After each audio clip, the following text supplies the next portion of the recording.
One of the questions that I get asked most often is how I prepare my wood and surfaces for acrylic painting.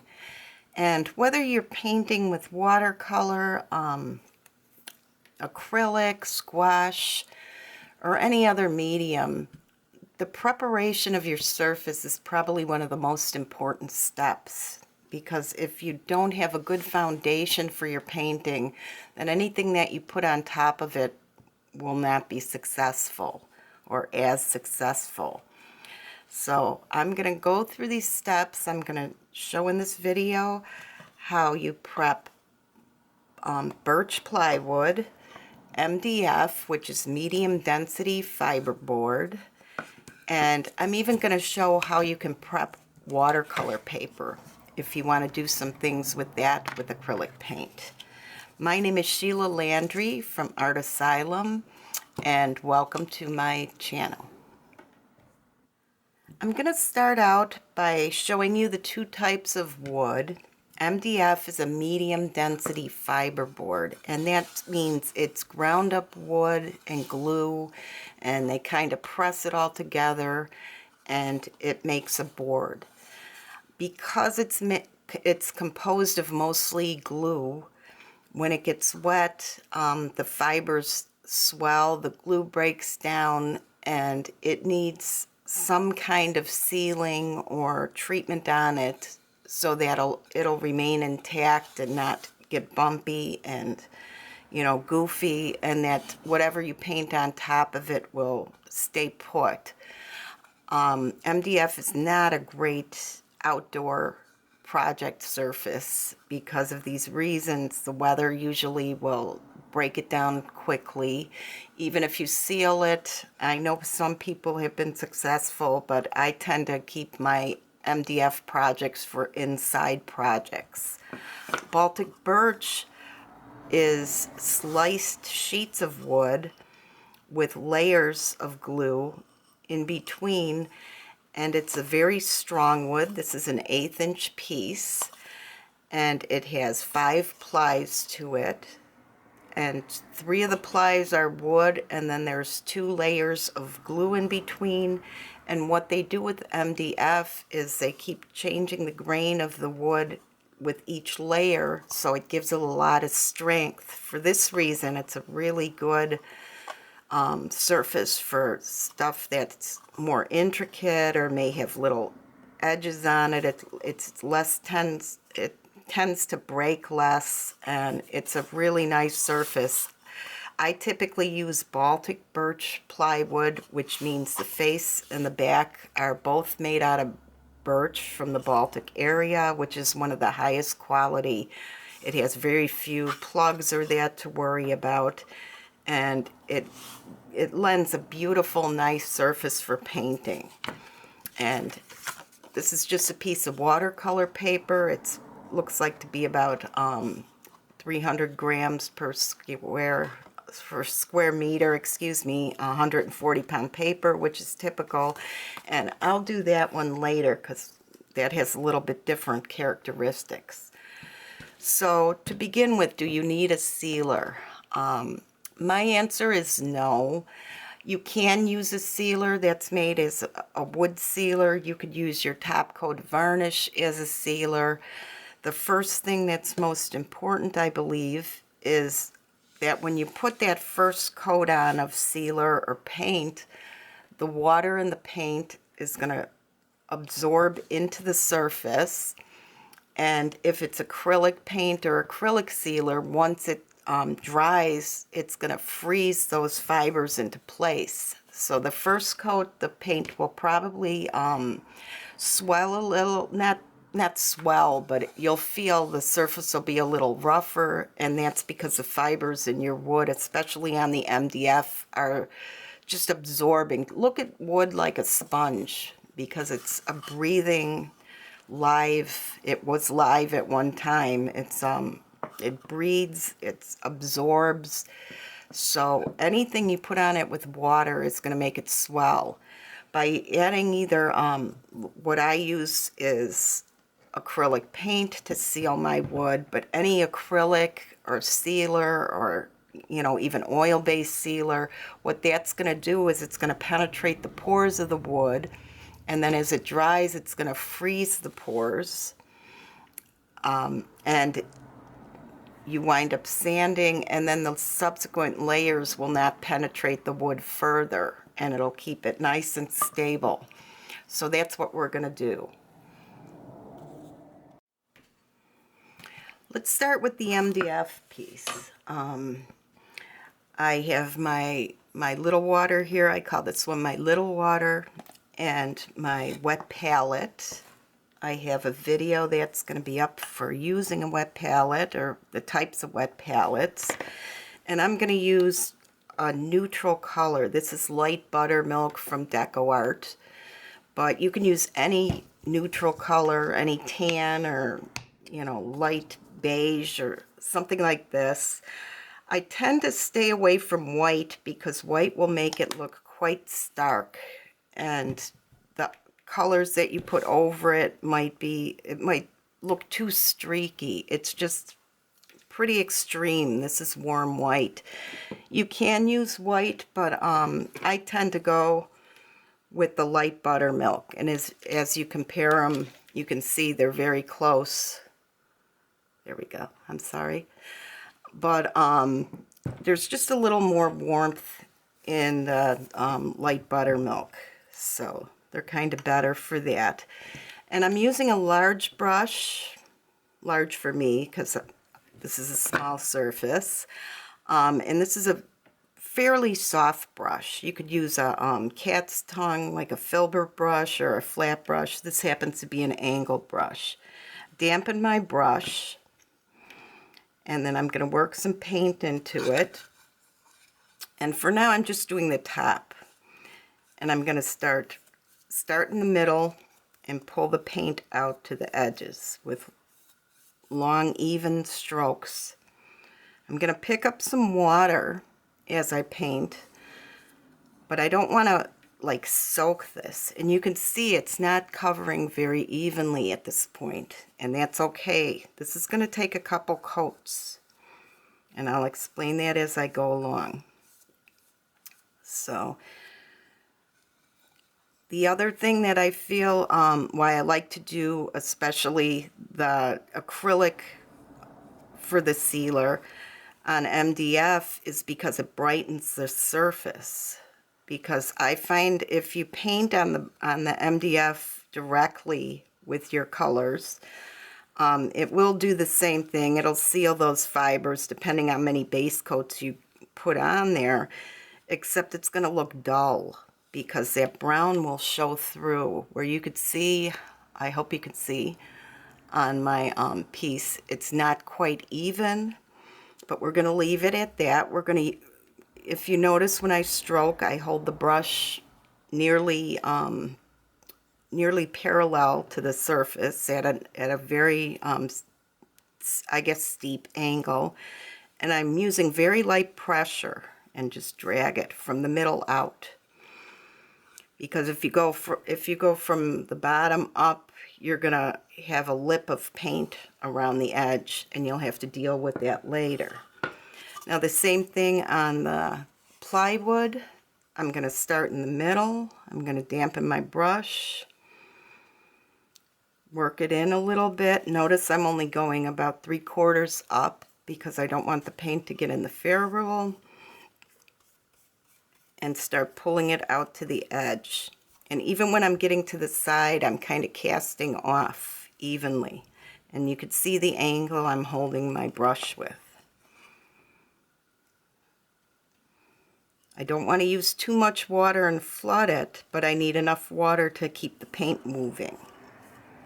So that's kind of important. Otherwise, you're going to get a lot of brush strokes, you know, that you'll have to deal with later that might interfere with your design. And then once you cover the whole surface, just skim it to even it out as much as you can, knowing that you're going to do at least 1 or 2 more layers of this.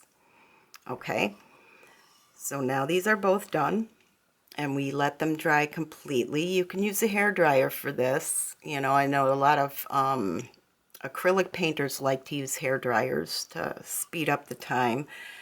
So I will be back as soon as it's dry. Okay, these are dry now, and I don't know if you could see the texture on this. It feels rough. There's a lot of little fibers that are raised from this process, and you're going to want to have a tendency to want to sand them off, but we're not going to do that yet. We're going to add one more layer,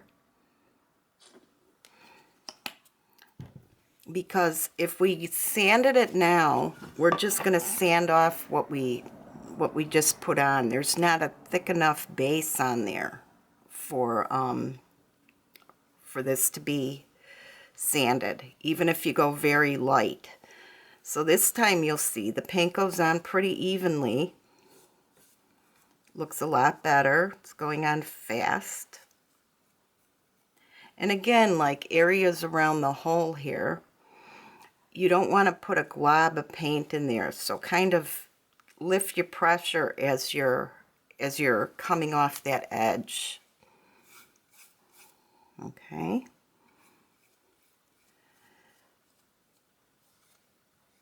And you can see it's brighter. It looks a little bit more neutral than, you know, the dark MDF. And it looks a lot more even. Okay. So that's the MDF one. And remember, we're going to be painting over these. So this is just your base coat. You can certainly do it if you're doing a darker project like a brown background, or where the background is mostly brown, or say you're doing grass with green. You could use those colors, and that'll give you a heads up on things, you know, with a base.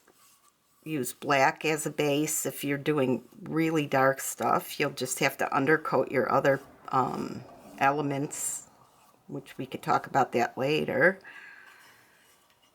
But for our purposes here, I'm going to use the cream color, the light buttermilk.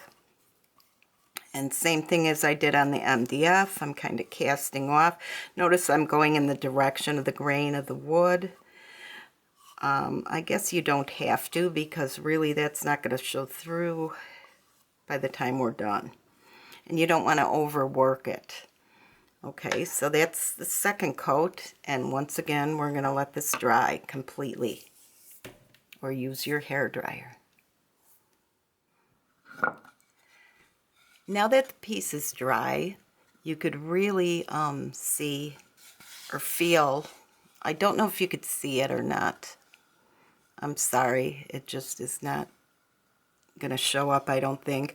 But you could really feel the bumpiness of the surface, because those fibers that are on the top layer they got wet, so they expanded like a sponge, and then the acrylic paint dried and they froze them into place. So what we're going to do now is take a very fine sander. I like these sanding sponges because they last forever. They're very fine grain, and you know, they help you not push as hard, I guess, as regular sandpaper. They're easier on your hands. And what you're going to do is lightly sand them. Sand the surface. You want to keep going in one direction, and you could hear it gets quieter as you're knocking off. You're not going to sand through. You don't. Just a light sand. You're using very little pressure, so this shouldn't be bad on any of you guys who have, you know, problems with your hands or anything like that. It's just fast. All we're doing is knocking down those fibers. We're knocking them back to even. And you could see on the MDF especially, I hope you can, it looks speckled now. And that's because those fibers that swelled, we took them off, and now there's no paint on them, right? So it kind of just, it just shows the point that I was making, that, you know, the grain is raised and then it gets knocked down by that sanding. So I'm hoping you can kind of see it. Can you see the speckles? They're tiny. And I just take a damp paper towel, or it doesn't even have to be that damp, and just wipe the dust off of it. Now, the MDF, or the plywood, the birch plywood, it feels rough, but it's not going to have these little bumps because it's natural wood. You can hear how loud it is because every grain in that fiber is standing up at attention.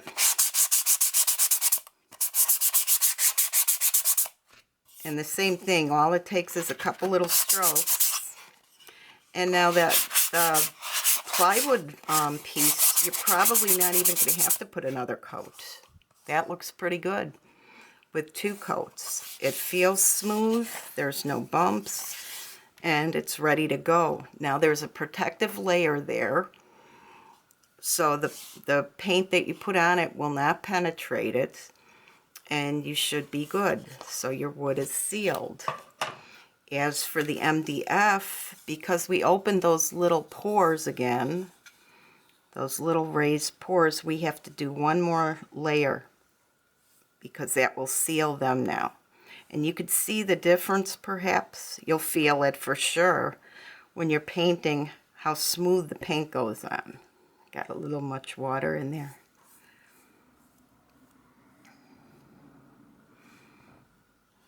It just glides on. There's a big difference from when we started.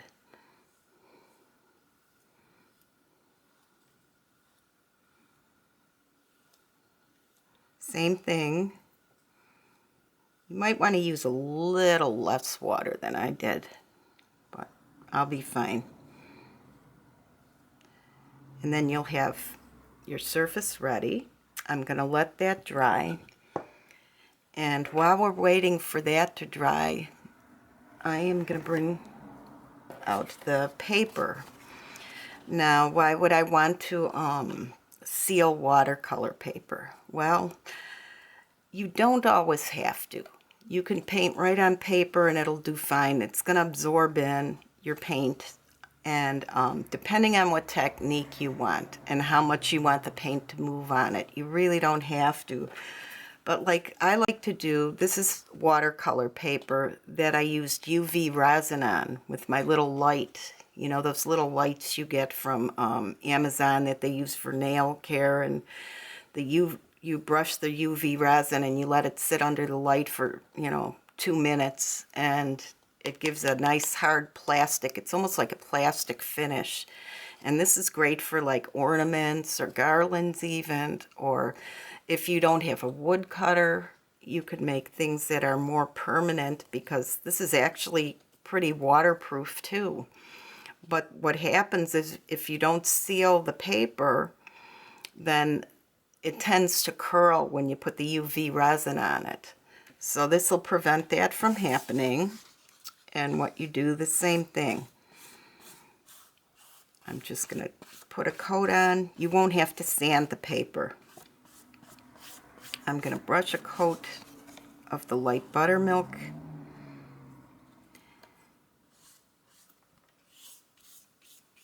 I like to hold it so I don't get it all over my my desk, but I will get it on my hands. And same thing, like this has a very intricate cut on it, and notice I'm casting off. And you can see the paper's curling a little. See how it curves? So we're going to let that dry, and then I'll flip it over and I'll do the other side. That way it'll be balanced. It'll be sealed on both sides, and it should be good to go to paint. You can see how it's sitting up because it's arched. Okay, we'll let these dry and I will come back for the end.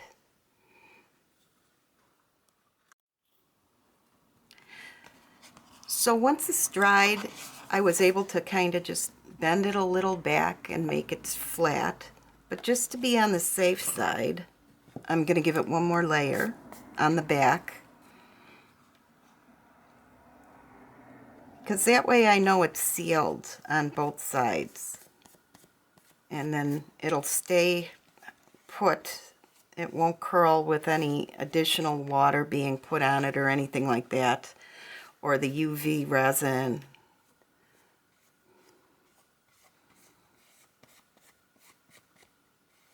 So same thing, we're just gonna go over it. See, now it's curling the other way a little bit. Put that aside. And I think I'm gonna go one more layer also on the MDF, because this is probably good. I'm probably doing overkill, but if you want a really perfect smooth start on it, it doesn't hurt to do one more layer. And I'm using less water and more paint, but a little bit thicker.